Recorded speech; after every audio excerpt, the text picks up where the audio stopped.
Hey everybody, today we're going to do lesson 7.2 at the start of chapter 7. We're looking at trig properties and identities. So some features of the trig functions that we have not yet considered, and really focused on also how they all kind of relate to one another and different relationships between them. Our main focus for today is really this new property called the Pythagorean property.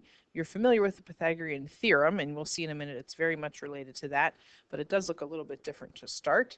So get your notes labeled, ready to go, and then write this down with me when you're ready. The Pythagorean property says this: if you take sine of some angle theta and square it, plus cosine of that same angle theta and square it, that sum will always equal 1 every time, no matter what angle you plug in there, no matter whether you're in radians or degrees. Let's just look on the calculator for a second and see if we can convince ourselves that that's true. Let's just say I want to plug in, I don't know, 30 degrees. Okay, so I'm going to take sine of 30. I'm going to square that. Remember, that's how you have to type it in the calculator. You can't get the squared before the parentheses. And I'm going to add to that cosine of 30, and I'm going to square that. Whoops, I forgot to sine first there.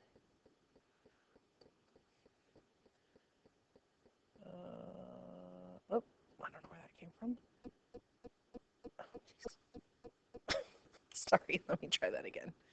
We'll just retype it. Okay, get rid of that guy.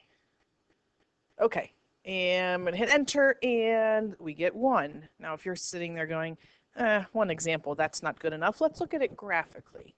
So I have right now graphed, let me show you my y equals. So the blue one is sine squared. Looks like sine, but everything's positive. The numbers do change a little bit because we're squaring them.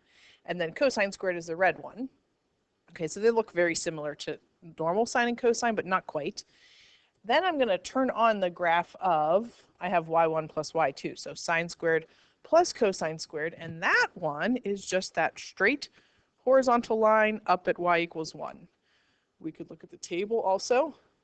If you need another convincing here, every value for y3, which was cosine squared plus sine squared, is 1. So regardless of what angle we plug in, that property is always true. Now, we've again just looked at it numerically with a bunch of examples. We looked at it graphically. If you're not convinced, let's look at a unit circle to try to explain why. Remember, when we say a unit circle, we mean a circle whose radius is 1. So go ahead and draw a circle. Oh, let me try to center that a little better. I'm going to put on here radius is 1. Let's just stick in quadrant 1 so everything can be positive, although this works regardless of what angle or quadrant we're looking at. So this is my hypotenuse, which is just 1. I'm going to label my other sides. Let's label them U and V. Do you remember doing that in the last chapter? So if this point has coordinates U comma V, there's our right triangle, our reference triangle that comes out of that. Now, we know by the Pythagorean theorem, like the one you learned in geometry,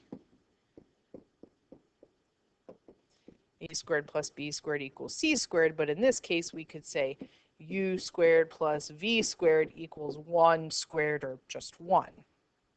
But let's think about u and v, and let's try to pull in sine and cosine here. So if I'm looking at this, so a little side note here, cosine of, remember we're talking about the reference angle theta, cosine of theta is adjacent over hypotenuse, so that's u over 1, or just u. So I could go back into the Pythagorean theorem and replace u with cosine, because in this context they're the same. And then sine of theta is opposite over hypotenuse. We did this with the unit circle as well. That would be v over 1, or just v. So let's just do a little substitution.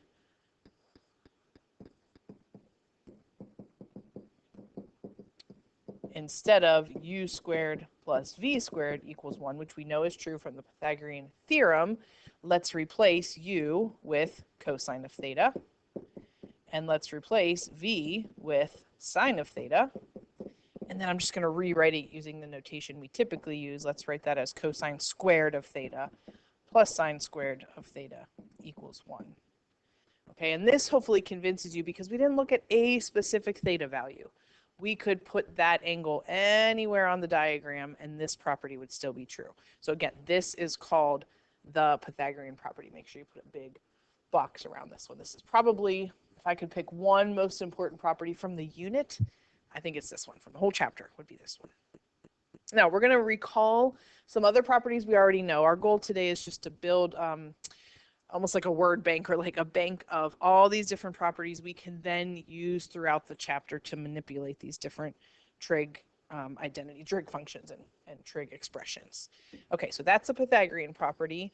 You actually already know the reciprocal properties, but let's just get them kind of all on paper here so we have them. The reciprocal properties, we're talking like sine and cosecant, tangent and cotangent, but let's just think about how we're going to write this. So we know cosecant of theta is the same as sine's reciprocal, or it is sine's reciprocal. Remember, one way to write a reciprocal is 1 over that thing. So cosecant is 1 over sine, but also they're reciprocals of each other. So sine is equal to 1 over cosecant. Now, what we're going to eventually do with that is like swap one out for the other. So if we see 1 over cosecant, we could say, oh, that's actually sine, and we'll just do a little substitution. Let's do the same with secant and cosecant, and then cotangent and tangent. So secant, remember the s's and the c's do not match up. So secant is cosine's reciprocal. We could say secant is equivalent to 1 over cosine, and then kind of vice versa. Cosine we could replace with 1 over secant because they're equivalent to each other. Okay, again, these are the reciprocals that we're matching up here. And then cotangent of theta we know is equal to 1 over tangent of theta, and vice versa. If you see tangent of theta, if you wanted to, you could replace it with 1 over cotangent of theta. Okay, so those are the reciprocal properties. Maybe you want to put a big box around these as we go. Okay, those again should be familiar. Okay, up next, quotient properties, one of which we already have discussed. When we say quotient, we're thinking of like dividing something by something else. So the quotient properties, here's them, probably one we'll use most often. I'm going to switch to x instead of theta. We could put any letter there that we wanted. So let's just maybe keep in mind we're not always talking about degrees. Tangent, do you remember this from the last chapter, is the same as sine over cosine. That's one of our, we'll use this one a lot, one of our really commonly used quotient properties. Can we do a little explanation as to why again? We did this previously, but let me just do a little refresher here. Actually, it might be easier to work backwards and explain why sine over cosine is actually equivalent to tangent. Let's think SOHCAHTOA. Sine is opposite over hypotenuse over cosine, which is adjacent over hypotenuse. We're dividing one fraction by another. Let's do either a little keep, change, flip, or multiply by the reciprocal. So I'm going to keep the first one the same. I'm going to multiply by hypotenuse over adjacent. The hypotenuses cancel out. We're left with opposite over adjacent, which is tangent of x or theta. Okay, so we're kind of doing a proof just backwards, going the other direction. Now, the reciprocal of tangent, remember, is cotangent. So cotangent of x, well, let's just take the reciprocal instead of sine over cosine, is cosine over sine.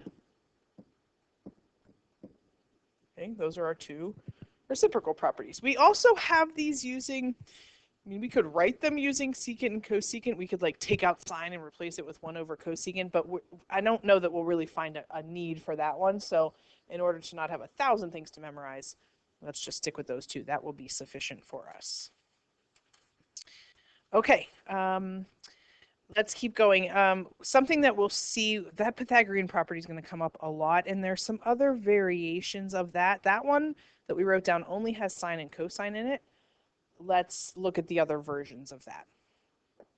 Okay, so these are variations of the Pythagorean property.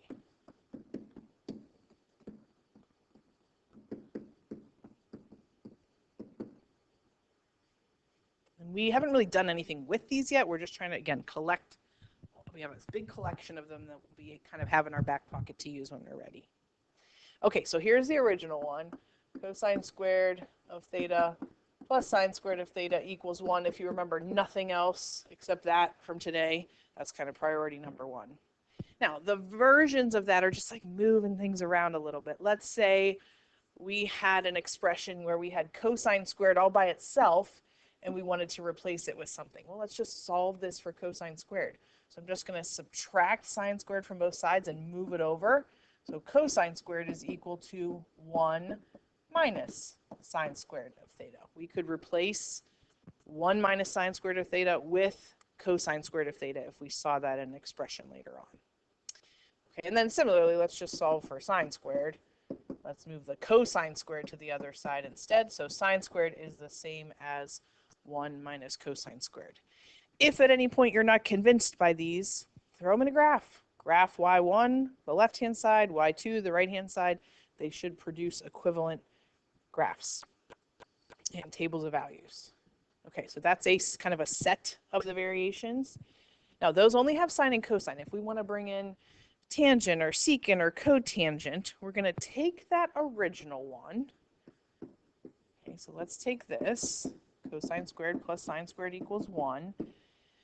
And if we think about trying to get, let's say, tangent to show up, which we know is sine over cosine, I'm looking at this going, oh, if I could just put that over cosine squared, then I could have tangent. And we can do that as long as we follow normal math rules. If I'm going to divide something, I've got to divide everything by cosine squared so that it's still balanced. So we're going to make a little note here. We're going to divide both sides by cosine squared of theta. All parts. So I'm going to divide. I'm actually going to split them apart. That might be easier. This is allowed. It's just same as if I had one giant denominator. Okay, everything's getting divided by cosine squared.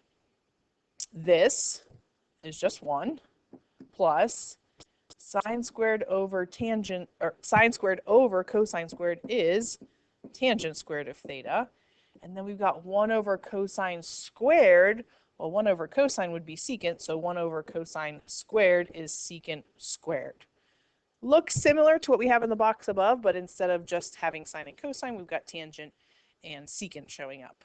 And then we could do the same thing that we did earlier, like move things from one side to the other. So maybe I want to put that tangent squared on the other side, so I'm going to subtract it. That's a property. Secant squared minus tangent squared, surprisingly, I think, is equal to 1. If you graph that, it would just be a straight line at 1. And then let's move the 1 over, so tangent squared is equal to secant squared. Whoops, I forgot the theta there. I should emphasize that. Always of, oh, I forgot it here too. Always we have some sort of angle being represented there. Okay, so tangent squared is secant squared. Oops, sorry about that, minus 1. Okay, then we're going to do the same thing, except instead of dividing by cosine squared, let's divide by sine squared. Again, taking that original Pythagorean property. So we're going to start with this, which you hopefully have memorized already, right? Cosine squared plus sine squared is equal to 1. And this time we're going to divide by sine squared of theta, all the parts of it to keep it balanced. So let's write that out. Divide everything by sine squared. And let's just see what we get. Cosine squared over sine squared. Okay, think about that one. We know tangent is sine over cosine. That's one we want to memorize pretty quickly. So cosine over sine would be cotangent squared plus this is just 1 equals 1 over sine squared is cosecant squared. There's another variation. And then we do the same thing. Let's just move things from one side to the other. I'm going to subtract 1 from both sides. So cotangent squared is equivalent to cosecant squared minus 1. I could also leave the 1 alone and subtract the cotangent squared from both sides. And that gives me just, again, a slight variation of this. These are probably not ones we want to try to memorize. We just want to be able to recreate, meaning take the original and do this, divide by sine squared, or take the original and divide by cosine squared, and just know how to create them on an as-needed basis. Okay, that is it for today. There's a little bit of practice that goes along with this, so make sure you give those a try.